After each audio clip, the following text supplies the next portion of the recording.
Hi, my name is Rachel. Welcome back to my channel. In today's video, I figured since I just talked about my favorite tropes in books, I would equally talk about my least favorite tropes in books. Now, because these are tropes that I don't like, I don't seek them out, and I don't read them often, I may not have as many examples to give of books that I've read with them, but I will do my best, obviously, to give examples if I can think of them. These are also in no particular order. I kind of hate them all equally, so I'm just going to talk about them however I remember. The first one I'm going to talk about is miscommunication. Literally, I hate when there is a conflict that is so dumb and so easy to solve. Like, you literally just had to open your mouth, go talk to another character, and talk about something. How did you fuck it up? Like, how did you get that wrong? I don't understand. A really good recent example of this that I can remember is in Iron Flame. I hated this book. This book was so bad. I really liked Fourth Wing. I obviously understand that Fourth Wing isn't like the most philosophical, and maybe the writing isn't like always perfect, but I don't know, I just kind of turned my brain off and had fun with it. It's a fun time. It's like candy. You just kind of eat it. It's not really good for you, but you like it, you know? And I wanted Iron Flame to do that for me, but there was so much miscommunication in here, and that was kind of like so drawn out. And look how long this is. It was drawn out, and a lot of the conflict and problems that were in this book did stem from a simple situation where two people literally could have just spoken about something, cleared the air, like laid their feelings out, like laid out the problem together and like talked about it, and then it would have been fine. But no, we just decided we're not going to talk about anything, and then we're going to get mad at each other. And yeah, it was just bad. It was really stupid. I hated it. And that trope in particular is just really annoying. I also do notice that it seems to be kind of prevalent in like romantasy or romance in particular. And I think it's just because like the romance aspect needs like, you know, like the third act breakup. Like, I don't think a third act breakup is necessary in every romance, but I feel like a lot of authors like to include one because it's like dramatic, and then it like makes the stakes higher, and like, oh my god, like, are they actually gonna get together, you know? Like, it kind of keeps you on the edge of your seat, I guess. But I don't know why miscommunication is like the default for that conflict. And it's like they could easily just come up with a different reason why they have some kind of conflict in the third act that causes them to break up. Like something that's like actually like, oh, okay, like, yeah, I could see why that would ruin your relationship. Or like, I could see why that would make you hesitant to like continue a relationship with someone. Like, but literally just the fact that they didn't communicate, like, are you kidding me? It makes no sense. It's so easy to just tell people what you want and communicate what you mean, I think. Maybe these characters need to go to therapy because they are having issues with that. The next trope that I'm going to talk about that I hate is fridging. If you don't know what fridging is essentially the act of a female character having something violent done to her that basically results in her death in order to further the like backstory or like emotional trauma of a man or a main character. And it's disgusting because it's just like, it just shows such a disregard for like women as people. They're literally treated like objects. They're literally treated as a springboard for a man's plot or like another person's plot, like regardless. And it's just so like lazy, I feel like. You really couldn't have thought of any other trauma or backstory to give your character. And I will say, in Wheel of Time, they kind of aged these kids up a little bit because in the books, they're like late teens, I think, like maybe 17, 18. But I think in the show, they're in their early 20s. And this is like a teensy, weensy, minor spoiler for, I think it's episode 1, maybe episode 2, but no further than that. And like a tiny bit of the book, maybe like the first 300 pages of book 1, okay? So Perrin in the books, he's a teenager. 17-ish, 18 is the vibe I was getting. Maybe, yeah, probably 17. Like he felt young, but like on the cusp of adulthood. In the show, they age them all up, right? So in the books, Perrin doesn't have like a girlfriend or anything. And then like the plot happens, and then the group of main characters, because there is like a small group of them. Perrin's not like the main character on his own. Like there is a group of like main characters, right? So the main characters have to leave town for a reason. And in the show, for some reason, they give Perrin like a wife and then they murder her. They literally created a character who didn't exist just to fucking kill her when Perrin already has a fully fleshed out backstory because of the books. So who the fuck wrote that into the show? Why are you fridging this random woman for Perrin to have like some fucking trauma that he doesn't need because he already had backstory elements built into his character from the books? Like, I don't get it. That was so stupid, lazy. Like, did they just not want to put the effort in of like including the book story? I don't get it. That was really a dumb choice. Yeah, that was stupid. I can't think of any other examples of fridging off the top of my head because if I know that it's in a book, I will actively avoid it. Because if like, oh wait, actually, that's a lie. I can think of another. I just got really excited because now I have an excuse to talk about a book that I fucking hate. In Divine Rivals, I'm going to spoil a little bit of the beginning for you. So if you haven't read it yet and you're interested in it, now would be the time to skedaddle. But in Divine Rivals, we have the main character, I don't even remember her name because I couldn't care less, and the main male character. And they're like rivals at a newspaper, and then her brother's off at war. And basically the plot of this book is that like she thinks her brother's off at war. She's trying to get this job at a newspaper. She's got a rival at work and her mom is an alcoholic, right? And she's like, oh, like if I didn't have to like live with my mom, maybe I could like better myself, but like I really need to like get a job because then I can pay for like the house and stuff. Like my mom's alcoholism is getting worse, blah, blah, blah, whatever, right? And the mom dies and it is implied that she kills herself. And people will argue with me about this and I literally don't fucking care. I have a degree in psychology. I have a bachelor's of psychology. And it's implied that she killed herself, and I'm gonna tell you why. The mother is an alcoholic. She doesn't have her shit together. She can't hold a job. She won't get dressed. She forgets to cook. She'll put food on the stove and forget about it, leave it there to burn. Then all of a sudden one day, the main character, still can't remember her name because I don't care about her. Ivy? That's not right. I don't know. So one day the main character comes home. Her mom is like showered, dressed, makeup, hair done, nails done, cooked like a beautiful meal, right? The very next day, she wakes up. She's like, oh, my mom's not here. That's weird. And then like she goes to work and then she finds out shortly after getting to work that she gets a call, finds out her mother died. She stepped in front of a train. And the reason why this is implying suicide because the mother had absolutely no drive to do anything for herself or her daughter before. But then shortly before deciding to commit suicide is a very common occurrence that suicidal people who are going to do like who are like, okay, I'm going to do it, will give their family and friends like one last good memory, like one last good day with that person, and then they fucking kill themselves. And this is like another form of fridging where the mother's death, the mother literally committing suicide, which is glossed over, hardly ever talked about after it happens. This mother's death is the reason why the main character is like, oh, well, guess I can leave town now. I'm sorry, what? So you fridged this poor girl's fucking mother. We don't ever talk about it. The theme isn't like important to the book at all. She literally leaves town. She's kind of like, at the beginning of her journey, she's kind of like, oh, like, wow, my mom died. Wish my brother was here. I have to tell him, like, I need to like get word to my brother that our mom like died and blah, blah. And then she literally like hardly ever fucking thinks about it ever again. I don't even know what else to say about it. From the moment I read that, any good credit I could have given this book went out the window.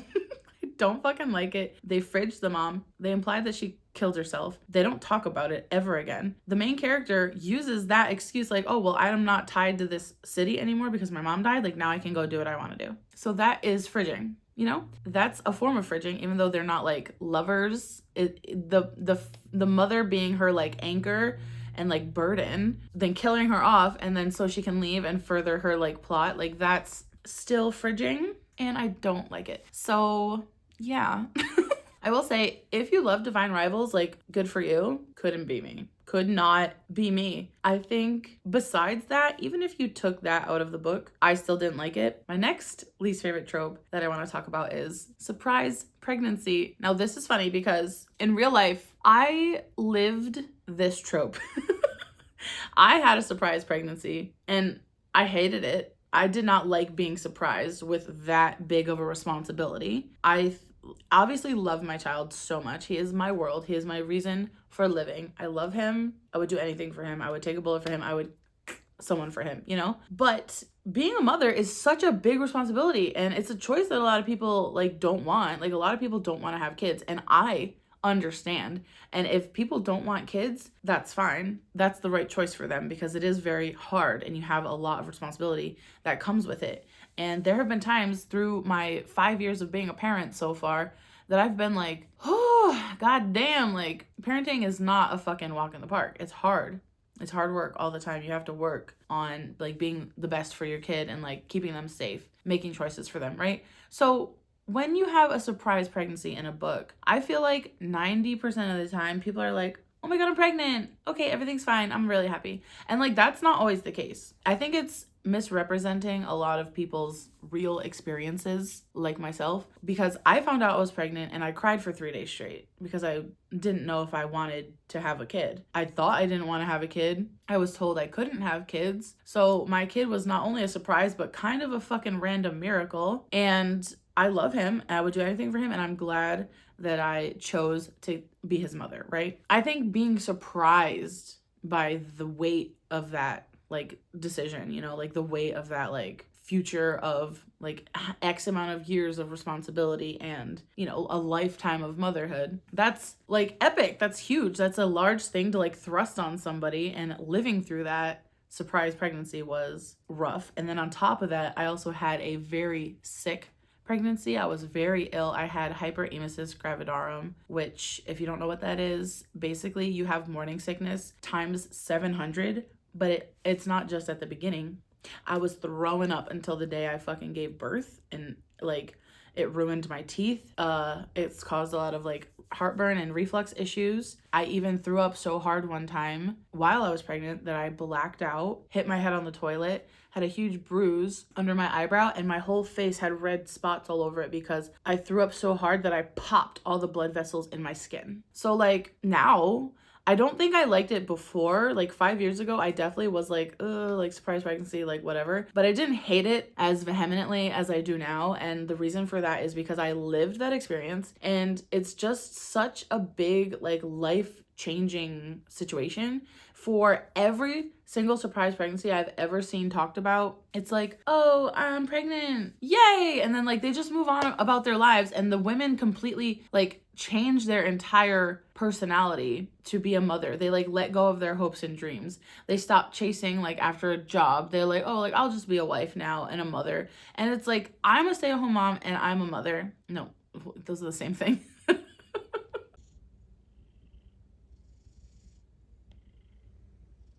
I'm a stay-at-home mom and a wife.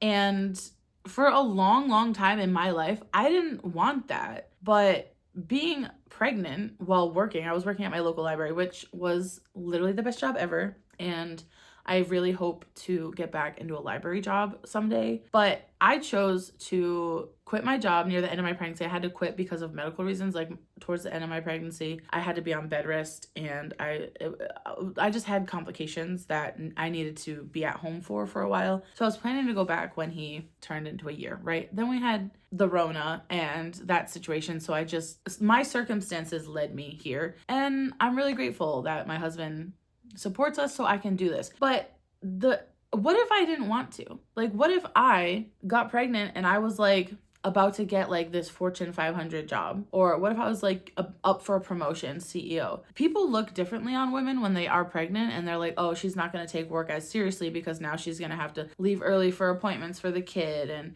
she'll, you know, have random sick days if her kid is sick, and blah, blah, blah. So getting pregnant literally affects women in every aspect of their life. Society looks at them differently. They treat you differently when you're pregnant. They treat you differently when you're a mother. If you're a working mother, they treat you like, they like discriminate against you because, like I just said, if you're up for a promotion, they're not going to consider a pregnant woman because they're like, oh, she's going to have to take maternity leave, so why are we going to promote her? Like, having a surprise pregnancy is not like a just, oh, yay, like my life's going to be so great now. Like, that's not how it always is, but that's how it is in books, and it fucking pisses me off. And every single surprise pregnancy I've ever seen in a book, which isn't a lot, but when I do see it, I fucking what? Want to throw up? Every single surprise pregnancy I've seen in a book, they keep the baby. And I'm like, okay, that's not realistic, because I'm sure some people in real life either like opt for adoption or choose an abortion. And that's never represented in media, I feel like. And I don't know why. Because in fantasy, especially like fantasy and sci-fi, they have tonics and potions that you can fucking take to make your period go away, like birth control. And they have magic remedies for cramps. You're telling me they couldn't magic abortion a baby? Come on, be for real. You're telling me that there aren't people in a fantasy world who want babies who can't have them? What about gay couples, queer couples? Like, somebody write about a realistic surprise pregnancy where the woman is trepidatious and scared and nervous and decides ultimately, like, this is not the life for me. I don't want to be a mother. I can't handle it. And either gives her kid up or has an abortion. Like, show me a realistic one and then we'll talk. But until then, I'm so fucking sick and tired of surprise pregnancy trope. And one that I read recently was in Ice Planet Barbarians, and I saw it coming a mile away.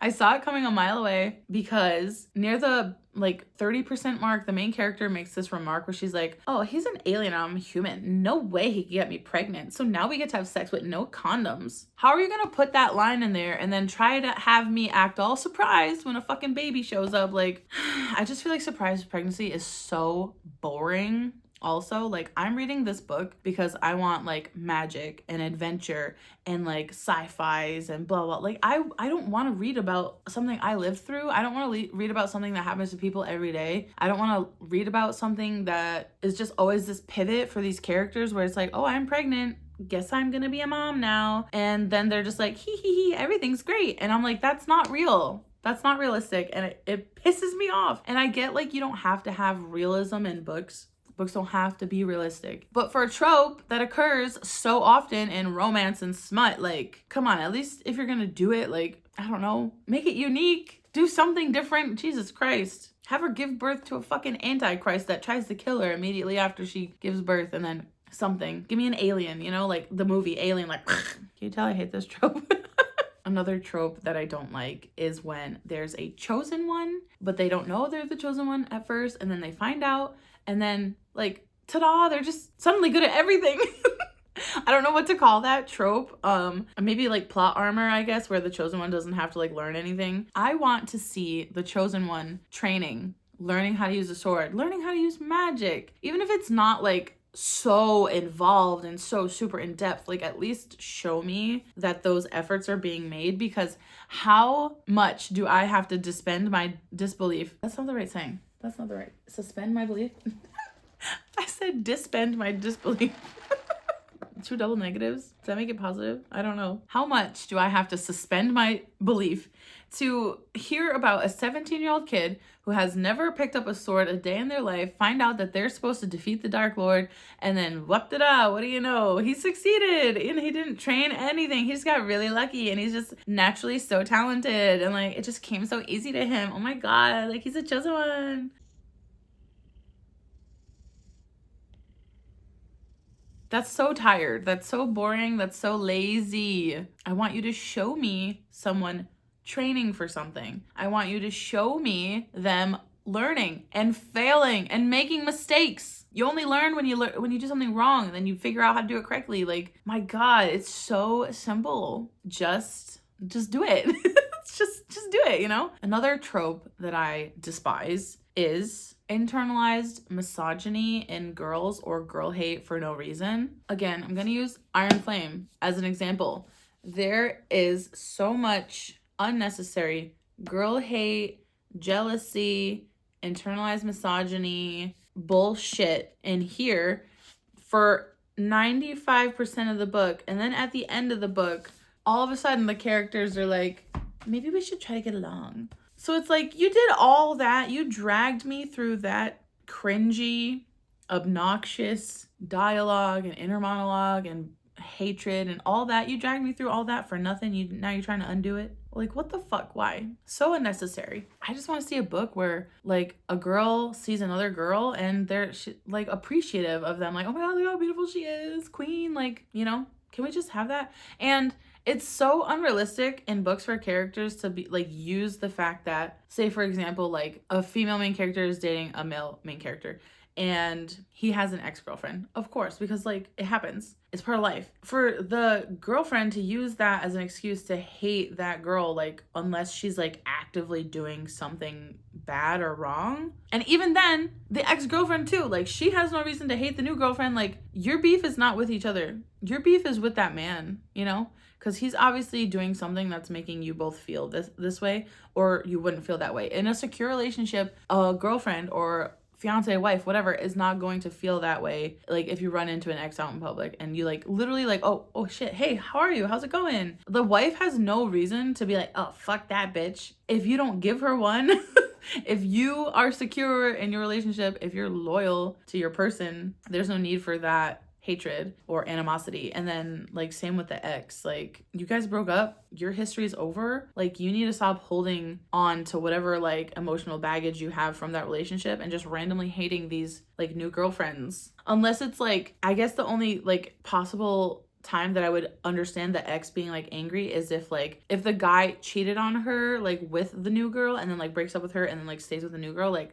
okay, then I get it, you know, that's fair, but also again, like it is his fault for cheating. So unless if that girl knew he had a girlfriend, okay, be mad at her, because then in that case she deserves it. But any other time it's like, why are you blaming the girl for something the guy's doing?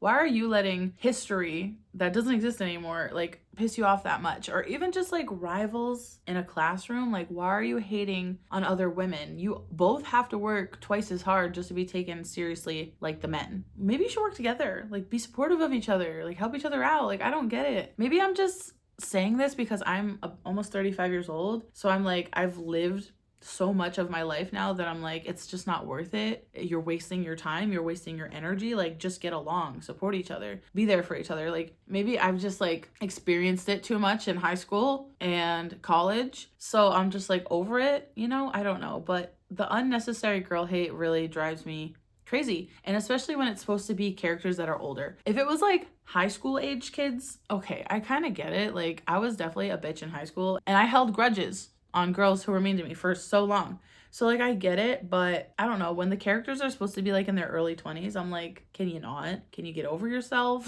Just get along. You don't have to be best friends, just be civilized, like, you know, just be polite. Like it's not that hard. I guess another similar trope that I dislike is when there's a girl character and she's not like other girls, you know? I'm gonna use an example of an arc that I read early last year when I started my channel, and that is The Northwind by Alexandria Warwick. The main character in this book had the worst case of I'm not like other girls syndrome I've seen in quite a while. And she was literally a twin, and her twin sister was like feminine and dainty and gentle and like really liked flowers and gardening, and like she was very prim and proper. And the main character was like, I wear dirty dresses and I have scars because I hunt things and I'm not like my sister.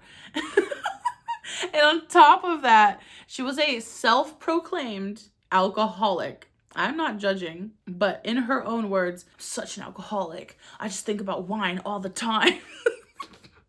And she was literally the alcoholic I'm not like other girls, and it was fucking wild to read about. It was so bad. First of all, she thought about drinking alcohol more than she actually drank alcohol. The amount of times that she drank alcohol on the page was probably like 4. The amount of times that she thought about drinking alcohol was like 700. It's actually insane. She didn't actually act like an alcoholic. Like she didn't have any like symptoms other than the fact that she thought about being an alcoholic all the time. She wasn't like irresponsible. She didn't like accidentally show up drunk to things. She'd like go get drunk at dinner, and it's like that's kind of normal in like a fantasy book for people to drink like wine and mead at dinner. So it was just so like it was just so I feel really terrible to say this. I'm so sorry. But I felt like the author was trying too hard and the character was trying too hard on top of that.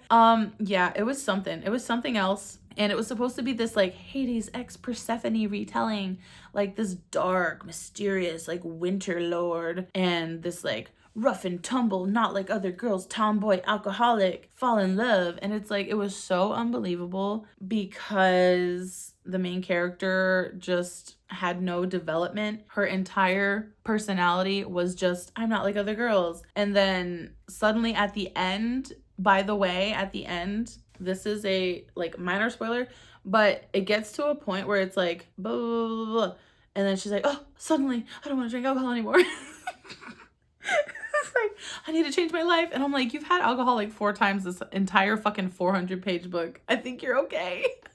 Like, it was just wild. Like, if you're gonna have a character who's like a self-proclaimed alcoholic, because it was in first person, so we're inside of her head. So if you're gonna do that, right, have her be drunk all the time. Have her like actively seeking out alcohol all the time. Have her suffer from withdrawals if she can't have alcohol. Like, I don't know, there was one scene where she was like hungover and I was like, okay, this is good, we're getting somewhere. It never happened again. And I'm like, okay.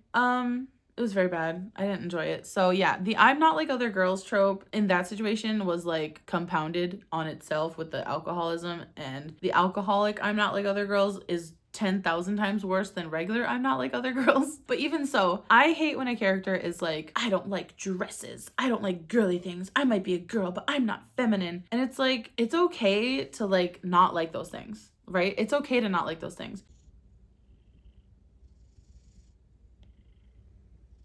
But you don't have to look down on the women or girls who do like those things. You don't have to ostracize yourself by being like, I'm not like other girls. Like, you don't have to do that. Like, I'll give the example of Selena in Throne of Glass. Selena is an assassin. She trains, she can kill people, she like can be violent, she's a bitch, but like she also really likes ball gowns and like dresses and makeup. Like, she is exactly like other girls, but she still also like has her other side to herself. And I honestly thought that was great. I don't think I've ever read another book up until that point when I first read them like years and years ago. I don't know. 5 years ago, I think I finished the series and I started reading it like 8 years ago maybe. So at that time, I hadn't read another book where a main character was like, you know, like this like stabby killer assassin type, but also still like a girly girl. And I thought that was a really nice change of pace because it could have been so easy, I think, to have just made her, I'm not like other girls, I'm an assassin, you know? But yeah, I thought it was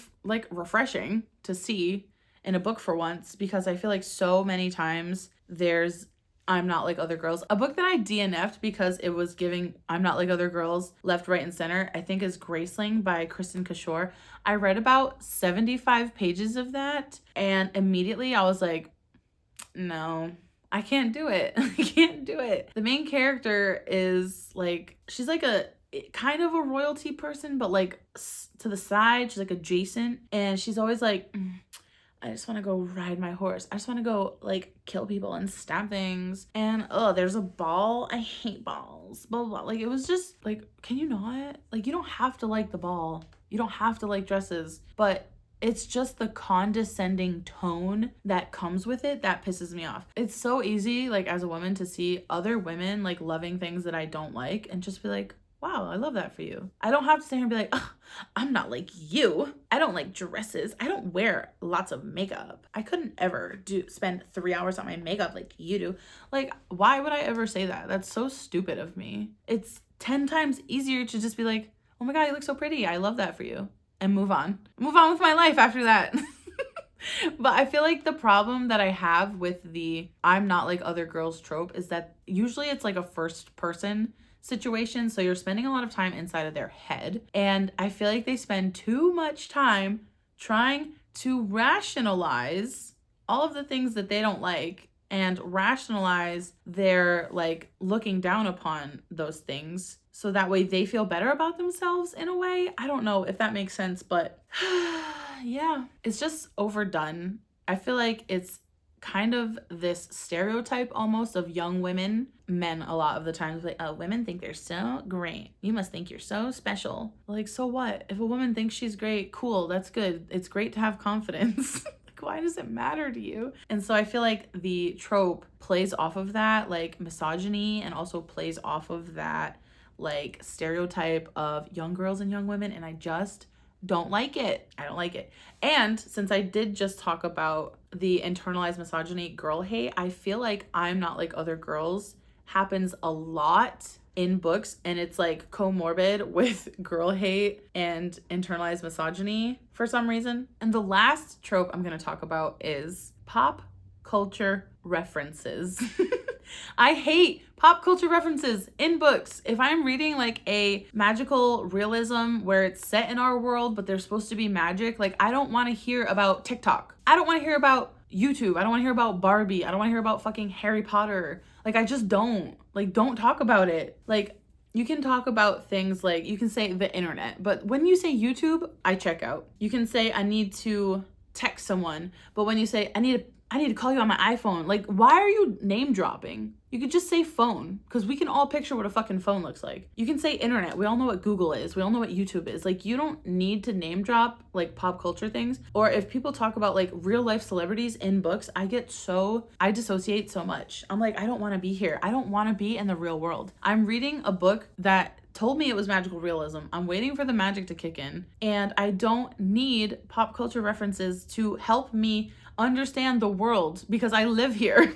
You don't need to world build a world that already exists. A great example of a book that starts in the real world and moves on to like a magical fantasy, magical realism-esque thing that does have pop culture references that I didn't hate is The Lost Story by Meg Schaefer.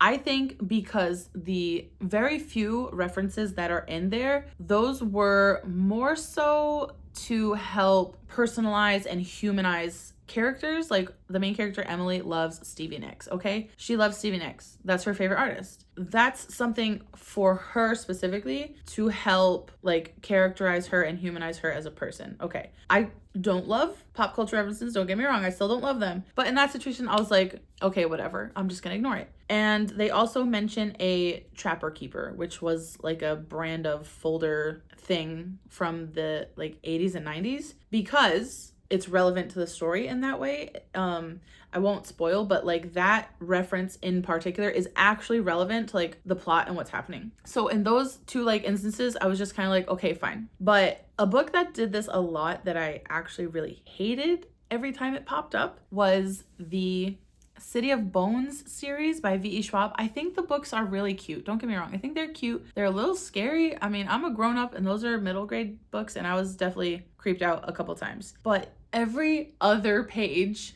was Harry Potter this, Harry Potter that, Slytherin, Hufflepuff, Gryffindor, what's your house, blah, blah, blah.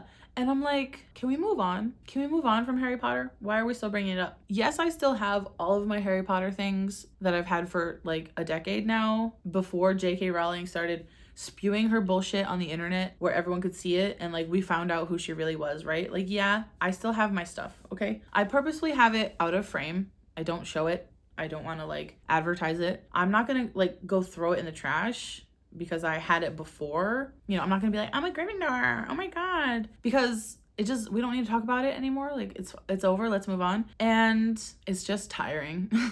It's just starting to piss me off.